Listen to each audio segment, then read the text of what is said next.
Hi, നമുക്ക് ഹിന്ദി എടുക്കാം. ഒന്നാം അധ്യായത്തിന്റെ കവറായിട്ട് തന്നിരിക്കുന്നത് ഈ ഒരു ചിത്രമാണ്. ഇത് കാണാം. ഇതിൽ ഒരു കവാടം പോലെയാണ് തന്നിരിക്കുന്നത്. ഇഷ്ടികൾ കൊണ്ട് കെട്ടിയ ഒരു എൻട്രൻസ് പോലെ. അതിൽ വള്ളിച്ചെടികൾ പടർന്നു കയറിയിരിക്കുന്നത് കാണാം അല്ലേ. അപ്പോൾ ഈ ചിത്രത്തിൽ നിന്ന് തന്നെ നമുക്ക് പല കാര്യങ്ങൾ മനസ്സിലാക്കാനുള്ളതുണ്ട്. ഇത് പരീക്ഷയ്ക്ക് വരും എന്നുള്ള ലെവലിലല്ല ഉദ്ദേശിക്കുന്നത്. എന്ത് കണ്ടാലും നമ്മൾ പരീക്ഷയ്ക്ക് മാത്രമല്ലല്ലോ പഠിക്കുന്നത്. ഇവിടെ ഈ വള്ളിച്ചെടികൾക്ക് പടരാൻ സഹായമായത് ആരായിരിക്കും? ഈ കവാടമാണ് എന്ന് നമുക്ക് അറിഞ്ഞൂടെ. അപ്പോൾ അതേപോലെ ഈ കിളികൾക്ക് ഇരിക്കാനുള്ള, ഇവിടെ കാണാം കണ്ടില്ലേ, ഈ ഒരു കിളികൾക്ക് ഇരിക്കാനുള്ള ഇരിപ്പിടം നൽകുന്നതും ഇവിടെ ആ കവാടമാണ്.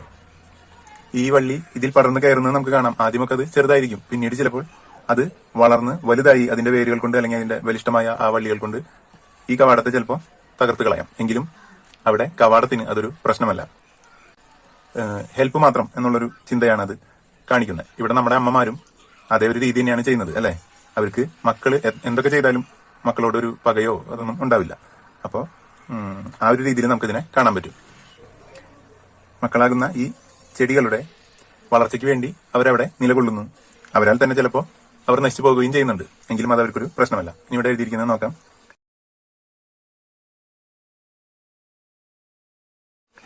മയ്യാക്കി ആയി വൃദ്ധാശ്രം സേ ചിട്ടി കേസെ ഹോ ബേട്ട. അമ്മയുടെ കത്ത്, ചിട്ടി എന്ന് വെച്ച കത്ത്, വൃദ്ധാശ്രമത്തിൽ നിന്നും വന്നു. അതായത് നമ്മൾ അഗതി മന്ദിരം എന്ന് പറയില്ലേ, ഓൾഡ് ഏജ് ഹോം, അവിടെ നിന്ന് വന്നു. അതിൽ എഴുതിയിരിക്കുന്നത് എങ്ങനെയാണ്? മകനെ സുഖമാണോ എന്നാണ് എഴുതിയിരിക്കുന്നത്. അല്ലാണ്ട് എനിക്കിവിടെ പ്രശ്നമാണെന്നല്ല എഴുതിയിരിക്കുന്നത്. അമ്മയെ ഇവര്, അതായത് മകൻ കൊണ്ട് ഒരു വൃദ്ധാശ്രമത്തിലാക്കി. എന്നിട്ടും അവിടെ നിന്ന് അമ്മ മകന് കത്തയച്ച് ചോദിച്ചിരിക്കുകയാണ്, മോനെ സുഖമാണോ എന്ന്. അപ്പൊ അതാണ് അമ്മയുടെ മനസ്സെന്ന് പറയുന്നത് കേട്ടോ. അത്ര കഷ്ടപ്പെട്ട് കിടന്നിട്ടും മകനെ ഉപേക്ഷിച്ചിട്ടും മകനെ ഉപേക്ഷിക്കാൻ അമ്മ തയ്യാറല്ല എന്നാണ് അതിന് അർത്ഥം. ഇനി നമുക്ക് ഈ പദ്യത്തിലേക്ക് കിടക്കാം. അതിനു മുന്നേ ഇവിടെ ചോദിച്ചിരിക്കുന്നത് കാണാം. ആപ്നെ ഷോർട്ട് ഫിലിം ആരാം ഘർ ദേക്കി. നിങ്ങൾ ഷോർട്ട് ഫിലിമായ ആരാം ഘർ കണ്ടുവോ? ആരാം ഘർ എന്ന് വെച്ചാൽ ഓൾഡ് ഏജ് ഹോം തന്നെയാണ് അർത്ഥം കേട്ടോ. അപ്പൊ ആ ഷോർട്ട് ഫിലിം ഞാൻ ഈ വീഡിയോക്ക് തൊട്ട് മുമ്പ് ഗ്രൂപ്പിലേക്ക് അയക്കാം. അത് കണ്ടു കഴിഞ്ഞിട്ട് ഈ വീഡിയോ കാണുന്നതായിരിക്കും നല്ലത് കേട്ടോ. വൃദ്ധാശ്രമം में रहने वाली माँ किसके बारे में सोचती है. നമ്മൾ തൊട്ട് മുമ്പ് വായിച്ചതിലാണ് ചോദിക്കുന്നത്. അപ്പൊ വൃദ്ധാശ്രമത്തിൽ നിന്നും വന്ന കത്തിൽ, അല്ലെങ്കിൽ ആ വൃദ്ധാശ്രമത്തിൽ ഇരിക്കുന്ന അമ്മ ആരെയാണ് ആലോചിച്ചുകൊണ്ടിരിക്കുന്നത്, അല്ലെങ്കിൽ ആരുടെ കാര്യമാണ് ആലോചിക്കുന്നത്? അപ്പോഴും അമ്മയ്ക്ക് മകന്റെ കാര്യമാണ് ആലോചിക്കാനുള്ളത്. മകന് അമ്മയുടെ കാര്യം ആലോചിക്കാൻ സമയം പോലും ഇല്ല. അതൊരു എന്താ പറയാ, ആ കാര്യം ആലോചിക്കുമ്പോൾ അവന് ദേഷ്യം വെറുപ്പൊക്കെ ആയിരിക്കും ചിലപ്പോൾ വരിക, ഈ ഒരു നാശം എന്നൊക്കെ പറഞ്ഞു. പക്ഷെ അവിടെ ഇരിക്കുന്ന അമ്മയ്ക്ക് വേറെ ഒന്നും ആലോചിക്കാനില്ല. ഇനി നോക്കാം. പുൽ ബനീതി മാ. പുൽ എന്ന് വെച്ച പാലം എന്നാണ്. അമ്മ പാലമായിരുന്നു എന്നാണ് പറയുന്നത്. ഇവിടെ രണ്ട് സഹോദരന്മാരുടെ കഥയാണ് പറയുന്നത്. അപ്പൊ അവരുടെ ഇടയിൽ അമ്മ പാലമായിരുന്നു എന്നാണ് പറഞ്ഞത് കേട്ടോ. ഇത് എഴുതിയിരിക്കുന്നത് നരേന്ദ്ര പുണ്ടരീക് എന്ന് പറഞ്ഞിട്ടുള്ള കവിയാണ്. ഇവിടെ നിങ്ങൾക്ക് റൈറ്റ് സൈഡ് ബോട്ടം ഭാഗത്ത് നോക്കി കഴിഞ്ഞാൽ കാണാൻ പറ്റും. ഇനി വായിക്കാം കവിത. हम भाइयों के बीच पुल बनी थी माँ, जिसमें आए दिन दौड़ती रहती थी बेधड़क, बिना किसी हरीलाल बत्ती के हम लोगों की चुक चुक चक चक. അപ്പൊ ഇവിടെ ഞങ്ങൾ സഹോദരന്മാരുടെ ഇടയിൽ അമ്മ ഒരു പാലമായിരുന്നു. കെ ബീച്ച് എന്ന് വെച്ചാൽ ഇടയിൽ എന്നാണ് അർത്ഥം, ബിറ്റ്വീൻ എന്ന് നമ്മൾ പറയുന്നു. ഞങ്ങൾ രണ്ട് സഹോദരന്മാരുടെ ഇടയിൽ അമ്മ ഒരു പാലമായിരുന്നു.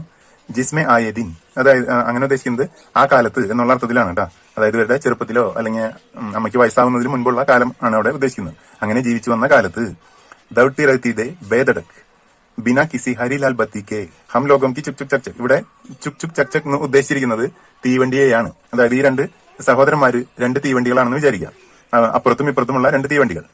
അവർക്കിടയിൽ അവർക്ക് ഒരു ഭയവുമില്ലാതെ, ബേദടക് എന്ന് പറഞ്ഞു കഴിഞ്ഞാൽ ഭയമില്ലാതെ എന്നാണ് അർത്ഥം. ദൗഡനാന്ന് വെച്ചാൽ ഓടുക എന്നാണ് കണ്ടോ. അപ്പൊ ജിസ്മെ ആയദിൻ, ആ കാലത്ത്, അമ്മ ആരോഗ്യവതി ആയിരുന്ന കാലത്ത് ഞങ്ങൾ ഒരു പേടിയും കൂടാതെ ഓടിക്കൊണ്ടിരുന്നു.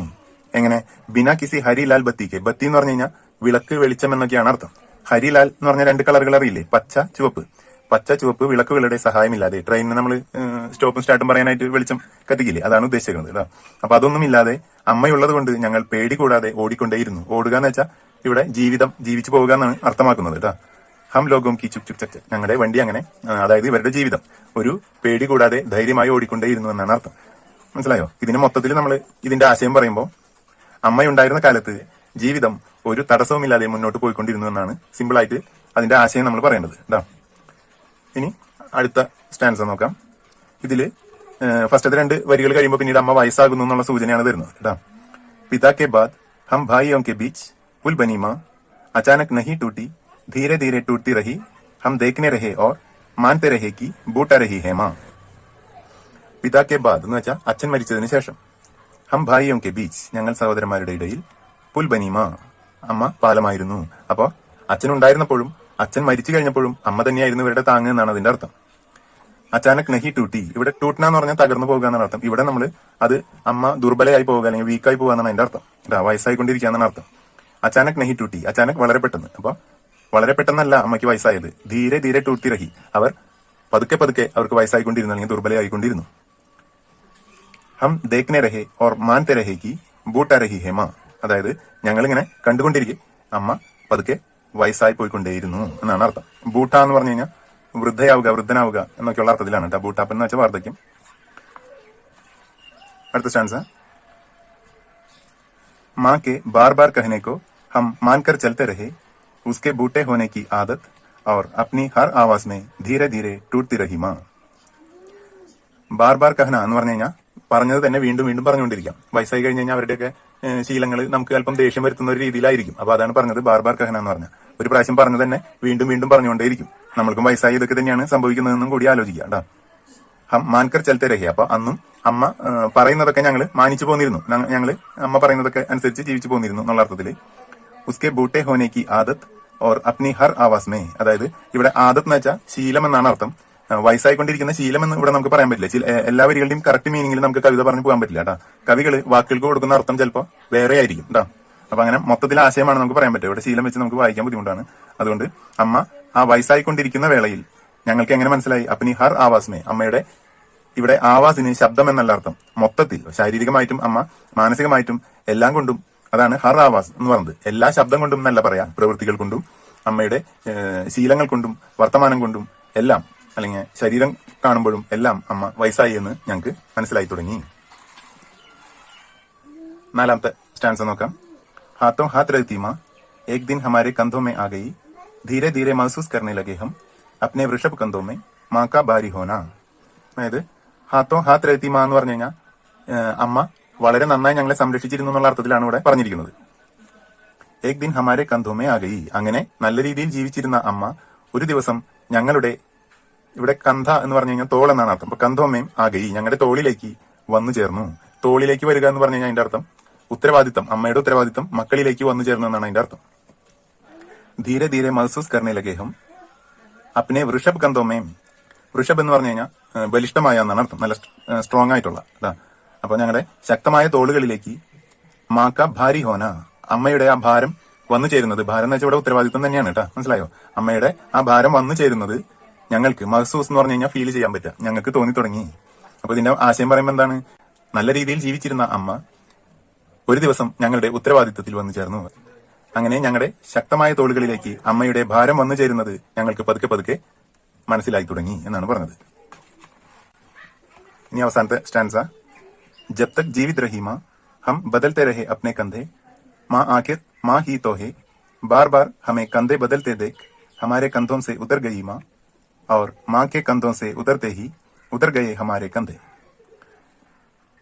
जब तक जीवित रही माँ, അമ്മ ജീവിച്ചിരുന്നതുവരെ ഹം ബദൽത്തെ രഹേ അപ്നെ കന്ധേ, ഞങ്ങൾ ഞങ്ങളുടെ തോളുകൾ മാറ്റിക്കൊണ്ടിരുന്നു. അതായത് ഇവിടെ തോള് മാറ്റുക എന്ന് പറഞ്ഞത് മക്കൾ ഉത്തരവാദിത്വം മാറിക്കൊണ്ടിരുന്നു എന്നാണ് അർത്ഥം. കുറച്ചുനാള് അമ്മയെ നീ നോക്ക്, കുറച്ചുനാള് നീ നോക്ക് എന്ന് പറഞ്ഞിട്ട് രണ്ടുപേരും അങ്ങോട്ടും ഇങ്ങോട്ടും ഉത്തരവാദിത്വം മാറ്റിക്കൊണ്ടിരിക്കുകയാണ്. അമ്മ ചെറുപ്പത്തിൽ ഇവരെ ഒരു ഉത്തരവാദിത്വം മാറ്റാതെയാണ് അമ്മയുടെ കാര്യങ്ങൾ നീക്കി വെച്ചാണ് വളർത്തിക്കൊണ്ടിരുന്നത്. അമ്മയ്ക്ക് ഒരു പരാതി ഉണ്ടായിരുന്നില്ല. പക്ഷെ ഇവര് വലുതായി അവർക്ക് മക്കളൊക്കെ ആയി കഴിഞ്ഞപ്പോൾ അമ്മയെ നോക്കാൻ അവർക്ക് പറ്റുന്നില്ല. അപ്പൊ കുറച്ചുനാൾ നീ കൊണ്ട് നോക്ക്, രണ്ടുപേരുടെ അമ്മയല്ലേ, ഇനി കുറച്ചുനാൾ ഞാൻ നോക്കാം എന്നൊക്കെ ഉള്ള അവസ്ഥയിലായി. അതാണ് ഇവിടെ ഉദ്ദേശിച്ചത് കേട്ടോ. കന്ത ബദൽന എന്ന് പറഞ്ഞു കഴിഞ്ഞാൽ ഉത്തരവാദിത്തം മാറുക എന്നാണ് അർത്ഥം. മാ ആക്കിർ മാ ഹീ തോ ഹേ, അപ്പൊ എന്ത് സംഭവിച്ചു അവിടെ? അമ്മ തന്നെയാണല്ലോ, അമ്മയ്ക്ക് എല്ലാം അറിയാം. അതായത് അമ്മ മക്കൾ കഷ്ടപ്പെടാൻ അമ്മയ്ക്ക് താല്പര്യമില്ല. അപ്പൊ അമ്മയ്ക്ക് എല്ലാം മനസ്സിലായി എന്നുള്ള അർത്ഥത്തിലാണ് അമ്മ തന്നെയാണ് എന്നുള്ള ഇത് എഴുതിയിരിക്കുന്നത്. ബാർ ബാർ ഹമേ കന്തേ ബദൽത്തെ ദേഖ്, ഞങ്ങൾ ഇങ്ങനെ കൂടെ കൂടെ ഉത്തരവാദിത്വം മാറുന്നത് കണ്ട് വിഷമിച്ച് ഹമാരെ കന്തോം സെ ഉദർ ഗയി മാ, അമ്മ ഞങ്ങളുടെ തോളിൽ നിന്നും ഇറങ്ങിപ്പോയി, അതായത് ഉത്തരവാദിത്വത്തിൽ നിന്നും ഒഴിഞ്ഞുപോയി. അമ്മ മരിച്ചുപോയി എന്നാണ് അതിന്റെ അർത്ഥം. ഉത്തർ ഗയി എന്ന് പറഞ്ഞു കഴിഞ്ഞാൽ ദുർബലയായി പോയി. ഇവിടെ നമുക്ക് മരിച്ചു എന്ന് പറയാം കേട്ടോ, അതാണ് നല്ലത്. അപ്പൊ ഇവിടെ ഉദർ ഗയി എന്ന് പറയുമ്പോൾ നമുക്ക് അമ്മ മരിച്ചുപോയി എന്നുള്ള അർത്ഥത്തിൽ മനസ്സിലാക്കാം. അതായത് മക്കളുടെ കഷ്ടപ്പാട് കണ്ട് തന്നെ നോക്കാനുള്ള മക്കളുടെ ആ ഒരു വിഷമം കണ്ട് അമ്മ മക്കളെ വിഷമിപ്പിക്കേണ്ട എന്ന് കരുതി അവരുടെ ഉത്തരവാദിത്വത്തിൽ നിന്നും ഇറങ്ങിപ്പോയി, അതായത് മരിച്ചുപോയി എന്നാണ് അതിന്റെ അർത്ഥം.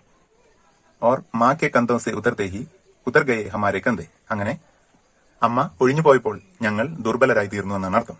അതായത് ഇവിടെ അമ്മ ജീവിച്ചിരുന്നവരെ ഒരു ഉത്തരവാദിത്വം മാറ്റിക്കൊണ്ടേയിരുന്നു എന്ന് അറിയാലോ. പക്ഷെ അമ്മ മരിച്ചു കഴിഞ്ഞപ്പോഴാണ് ആ വില മക്കൾക്ക് മനസ്സിലായി എന്നാണ് അവിടെ പറഞ്ഞിരിക്കുന്നത് കേട്ടോ. ഇവർ ദുർബലരായി തീർന്നു എന്നാണ് അതിന്റെ അർത്ഥം. അമ്മയെ നമ്മൾ എങ്ങനെ ട്രീറ്റ് ചെയ്യുന്നുവോ അതുപോലെ തന്നെയാണ് നമ്മുടെ മക്കളും നമ്മളെ ട്രീറ്റ് ചെയ്യാനിരിക്കുന്നത്. അമ്മയെ മാത്രമല്ല, നമ്മൾ വയസ്സായവരെ ആരെയും എങ്ങനെയാണ് ട്രീറ്റ് ചെയ്യുന്നത് സെയിം തന്നെയാണ് നമുക്ക് വന്നു ചേരുക എന്നുള്ളത് കൂടി ആലോചിക്കുക കേട്ടാ. കാരണം അവര് പിറന്നപ്പോ തന്നെ വയസ്സായിട്ടല്ല ആരും പിറക്കുന്നത്. അമ്മമാരും എല്ലാവരും പിറക്കുന്നത് ചെറിയ കുട്ടികളായിട്ട് തന്നെയാണ്. അവരും യങ് ആയിട്ടുള്ള നിങ്ങളെ പോലെയുള്ള ജനറേഷൻ കഴിഞ്ഞിട്ടാണ് ഇങ്ങോട്ട് വന്നിരിക്കുന്നത്. അപ്പൊ അവരുടെ ജീവിതത്തിന്റെ എക്സ്പീരിയൻസിൽ നിന്നാണ് നിങ്ങളോടുള്ള ഉപദേശങ്ങളും പല കാര്യങ്ങളും തരുന്നത്. കുറെ ഉപദേശം കേൾക്കുമ്പോൾ നമുക്ക് ദേഷ്യം വരും, എങ്കിലും അവരോട് ആ ദേഷ്യം പുറമേക്ക് കാണിക്കാതിരിക്കുന്നതാണ് നല്ലത് കേട്ടോ. കാരണം എന്ത് നമ്മൾ ചെയ്തോ അതിന് എണ്ണി എണ്ണി പകരം ഇവിടെ ചെയ്യേണ്ടി വരും നമ്മൾ പറയുന്നിട്ടില്ലേ, അത് തന്നെയാണ് ഇവിടെ മക്കൾക്കും കാണേണ്ടി വരുന്നത് കേട്ടോ.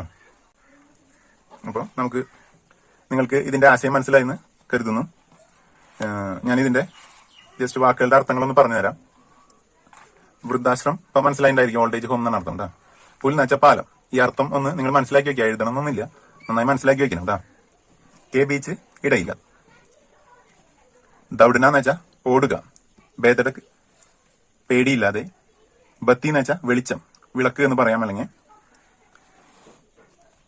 അച്ചാനക് പെട്ടെന്ന്, ധീരെ ധീരെ പതുക്കെ, ടൂട്ടന ഇവിടെ ടൂട്ടി എന്ന് പറഞ്ഞിട്ട് നമുക്ക് അങ്ങനെ എഴുതാൻ പറ്റില്ല, അതാണ് ടൂട്ടന എന്ന് പറയുന്നത്. ടൂട്ടന എന്ന് പറഞ്ഞാൽ ഇവിടെ ദുർബലയാവുക എന്നാണ് അർത്ഥം കേട്ടോ. കവിതയിൽ അതാണ്, കവിതയിൽ അർത്ഥത്തിന് വ്യത്യാസം വരാം. ബൂട്ട എന്ന് വെച്ചാൽ വൃദ്ധയാവുക എന്നുള്ള അർത്ഥത്തിൽ പറയാം. ബാർ ബാർ ഇടയ്ക്കിടെ. മാൻകർ എന്ന് പറഞ്ഞു കഴിഞ്ഞാൽ മാനിച്ചിട്ട് ശ്രദ്ധിച്ചു എന്നുള്ള അർത്ഥത്തിൽ തന്നെയാണ് കൊടുത്തിരിക്കുന്നത്. ആദത്ത് എന്ന് വെച്ചാൽ ശീലം, ആവാസ് ശബ്ദം. പക്ഷെ ഇതിനൊന്നും ഇവിടെ ഇതല്ല അർത്ഥം കൊടുത്തിരിക്കുന്നതെന്ന് ഞാൻ പറഞ്ഞു കേട്ടോ. കന്ധ തോള്, മഹ്സൂസ് തോന്നുക, ഫീൽ ചെയ്യില്ലേ, ടു ഫീൽ എന്നൊക്കെ നമുക്ക് വേണമെങ്കിൽ പറയാം. തോന്നുക എന്നാണ് അർത്ഥം, മനസ്സിലാവുക എന്നൊക്കെ പറയാം. വൃഷഭ് ബലിഷ്ഠമായ, നല്ല സ്ട്രോങ് ആയ.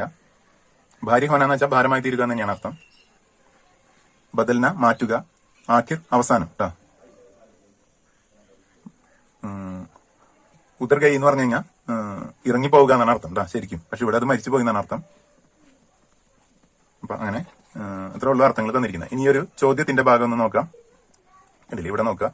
ലിഖേ നിമ്നലിഖിത് ആശയ് കവിതാക്കി കിൻ കിൻ പങ്ക്തിയോ മേ ഹേ. താഴെ കൊടുത്തിരിക്കുന്ന വരികളുടെ ആശയം അടങ്ങിയ വരികൾ കവിതയിൽ നിന്ന് എടുത്ത് എഴുതണം. ഒന്നാമത്തെ, ബേട്ടോം കാ ജീവൻ ബരോ കട്ടോക് ചൽത്തി ഗാഡിക്ക് സമാൻ രഹ. അതായത് ഒരു പ്രശ്നവുമില്ലാതെ ഓടിക്കൊണ്ടിരുന്ന തീവണ്ടികളുടെ പോലെയായിരുന്നു മക്കളുടെ ജീവിതം എന്ന് കാണിക്കുന്ന വരികൾ എഴുതണം. അപ്പൊ ഇവിടെ നോക്കിയ വരി, ദൗഡ്തി റഹ്തി തി ബേതടക് ബിനാ കിസി ഹരിലാൽ ബത്തിക്കെ ഹം ലോഗോം കി ചുക് ചുക് ചക് ചക്. ഈ 3 വരികളാണ് കേട്ടോ.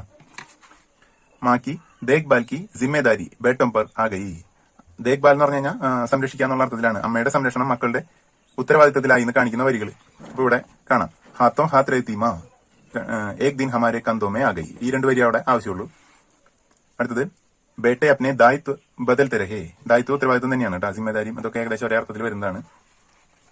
അപ്പൊ മക്കൾ അവരുടെ ഉത്തരവാദിത്വം മാറ്റിക്കൊണ്ടിരുന്നു എന്നുള്ള അർത്ഥത്തിൽ. അപ്പൊ ഏതാണ്, ജബ് തക് ജീവിത് റഹീമ ഹം ബദൽത്തെ രഹേ അപ്നെ കന്തേ. അവിടെ വരെ മതിയാവും. ഇനി അവസാനത്തെ, മാക്കെ ചലെ ജാനേസെ ബേട്ടെ ബേ സഹോർ ബനെ. അതായത് അമ്മ ഇറങ്ങിപ്പോയപ്പോൾ അല്ലെങ്കിൽ അമ്മ പോയപ്പോൾ, മരിച്ചപ്പോൾ മക്കൾ നിസ്സഹായരായി തീർന്നു അല്ലെങ്കിൽ ദുർബലരായി തീർന്നു എന്നുള്ള വരികൾ, അവസാനത്തെ 2 വരികൾ കേട്ടോ. അവർ മാക്കെ കന്തോസെ ഉത്തർത്തേഹി ഉത്തർ ഗയ ഹമാരെ കന്തേ. അമ്മ ഞങ്ങളുടെ തോളിൽ നിന്ന് ഇറങ്ങിപ്പോയപ്പോൾ അല്ലെങ്കിൽ അമ്മയുടെ തോളിൽ നിന്ന് ഇറങ്ങിയപ്പോൾ ഞങ്ങൾ ദുർബലരായി തീർന്നു. 2 രീതിയിൽ അതിനെ വായിക്കാം. ഇത് എഴുതിയിരിക്കുന്ന കവിയുടെ കാര്യം നോക്കാം. നരേന്ദ്ര പുണ്ടരീക്, 15 जनवरी 1958 को उत्तर प्रदेश के बांदा में जन्म. 1958 ജനുവരി 15 ഉത്തർപ്രദേശിലെ ബാന്തയിലാണ് ജനിച്ചത്. സമകാലീൻ ഹിന്ദി കവിതയ്ക്ക് മഹത്വപൂർണ്ണ കവിയോ മേ സെ ഏക്. സമകാലീൻ എന്ന് പറഞ്ഞു കഴിഞ്ഞാൽ ഇപ്പോൾ ജീവിച്ചിരിക്കുന്ന എന്നുള്ള അർത്ഥത്തിലാണ് ഉദ്ദേശിക്കുന്നത് കേട്ടോ. പുതിയ കാലത്തെ ഹിന്ദി കവികളിൽ വളരെ ശ്രദ്ധേയനായ ഒരാൾ. ആലോചന ഏവം സമ്പാദൻ കെ ക്ഷേത്രമേ സക്രിയ. എല്ലാ പ്രവർത്തന മേഖലകളിലും ഉത്തരവാദിത്തത്തോടെ ഇടപെടുന്നു എന്നുള്ള അർത്ഥത്തിലാണ് ഉദ്ദേശിച്ചത്. പ്രമുഖ് കവിതാ സങ്കലൻ നംഗെ പാവ് കാ രാസ്ത, സാത്തോ ആകാശോം കി ലാഡ്ലി, ഇനേം ദേഖ്നെ ദോ Itni C Duniya, is Prithvi കി വിരാട്താമേ. ഇതൊക്കെ അദ്ദേഹത്തിന്റെ കവിതാ സമാഹാരങ്ങളാണ്. അപ്പൊ ഇത്രേ ഉള്ളൂ. ഇതൊരു ചെറിയ കവിതയാണ്. ഇതിലെ വരികൾ തന്നിട്ട് അതിന്റെ ആശയം എഴുതുക, പിന്നെ ആസ്വാദനം എഴുതാൻ വരാറുണ്ട്. അപ്പൊ ആസ്വാദനം ഞാൻ അങ്ങോട്ട് അയച്ചു തരാം, പിന്നീട് നോട്ട്സ് എഴുതുന്ന ടൈമിൽ അയച്ചു തരാം കേട്ടോ. ഇപ്പൊ നിങ്ങൾ എന്താ ചെയ്യേണ്ടതെന്ന് വെച്ചാൽ ഇത് ഒരു പ്രാവശ്യം ഈ കവിത ഒന്ന് എഴുതണം. അതുപോലെ ഞാനിവിടെ 4 ചോദ്യങ്ങൾ കാണിച്ചിട്ടില്ലേ, ആ 4 ചോദ്യങ്ങളുടെ ഉത്തരമായിട്ട് ആ വരികൾ സെപ്പറേറ്റ് എടുത്ത് എഴുതും വേണ്ട. പിന്നെ ഇതൊന്ന് എഴുതാം, ഈ നരേന്ദ്ര പുണ്ടരീക് എന്ന് പറഞ്ഞുള്ള ഇതും കൂടി ഒന്ന് എഴുതാം. അത് പരീക്ഷയ്ക്കൊക്കെ വരുമ്പോൾ നമുക്ക് എല്ലാവിധ ഹെൽപ്പോട് കൂടി ഹിന്റൊക്കെ തന്നിട്ടാണ് അവർ എഴുതാൻ തരാം. എങ്കിൽ അതൊന്ന് എഴുതി വെക്കാം കേട്ടോ. അപ്പൊ നിങ്ങൾ ഈ ആരാം ഘർ എന്ന വീഡിയോ കണ്ടിട്ടുണ്ടായിരിക്കും. അപ്പൊ അതിൽ നിന്ന് അമ്മയുടെ വില നിങ്ങൾക്ക് മനസ്സിലായിട്ടുണ്ടായിരിക്കും. അതിൽ നിന്ന് മാത്രമല്ല നമുക്ക് അല്ലാണ്ട് തന്നെ മനസ്സിലാക്കാവുന്നതേ ഉള്ളൂ. അതൊരു നല്ലൊരു ഷോർട്ട് ഫിലിമാണ്. ആകെ അമ്മയുടെ ഒരു വാക്കിലാണ് അവിടെ മകന്റെ മാനസിക നില അവിടെ മാറിപ്പോണെന്ന് നമുക്ക് കാണാൻ പറ്റും. ഇതാ, അപ്പൊ അതൊക്കെ മനസ്സിലാക്കുക. ഇതാ, ഇന്നത്തെ വളരെ ഫാസ്റ്റ് ആയിട്ടുള്ള ലോകമാണ്, മൊബൈൽ കമ്പ്യൂട്ടറിന്റെ ഒക്കെ ലോകമാണ്.